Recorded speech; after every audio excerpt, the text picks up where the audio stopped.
ನಮಸ್ಕಾರ ವೀಕ್ಷಕರೇ, ಇಂದು ನಾವು 1ನೆಯ ತರಗತಿಯ ದ್ವಿತೀಯ ಭಾಷೆ ಕನ್ನಡದ ಮೊಲದ ಮರಿ ಪದ್ಯವನ್ನು ನೋಡೋಣ. ಈ ಪದ್ಯವನ್ನು ಬರೆದ ಕವಿ ಕೆಂತೂರು ದೊಡ್ಡಣ್ಣ ಶೆಟ್ಟಿ. ಈಗ ಪದ್ಯ ನೋಡೋಣ. ಮೊಲದ ಮರಿ ಆಡಬಾರೆ, ಚುಪುಕೆ ಚುಪುಕೆ ಚುಪುಕೆ ಚುಪುಕೆ ನೆಗೆದು ಬಾರೆ. ಪೊದರಿನಿಂದ ಪೊದರ ಬಳಿಗೆ ನಿನ್ನ ಆಟ, ಗಿಡದ ಚಿಗುರು ನಿತ್ಯ ನಿನಗೆ ಸೊಗಸಿನೂಟ. ಗಿಡ್ಡ ಬಾಲ ದೊಡ್ಡ ಕಿವಿಯು ನಿನಗೆ ಚಂದ, ಎದ್ದು ಎನ್ನ ಬಳಿಗೆ ಬಂದು ಆಡು ಕಂದ.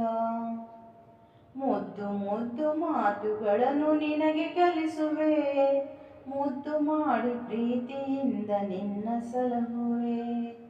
ಮುದ್ದು ಮಾಡಿ ಪ್ರೀತಿಯಿಂದ ನಿನ್ನ ಸಲಹುವೆ. ಧನ್ಯವಾದಗಳು. ಈ ವಿಡಿಯೋ ನಿಮಗೆ ಇಷ್ಟ ಆಗಿತ್ತಂದ್ರೆ ನಿಮ್ಮ ಫ್ರೆಂಡ್ಸ್ಗೂ ಶೇರ್ ಮಾಡಿ.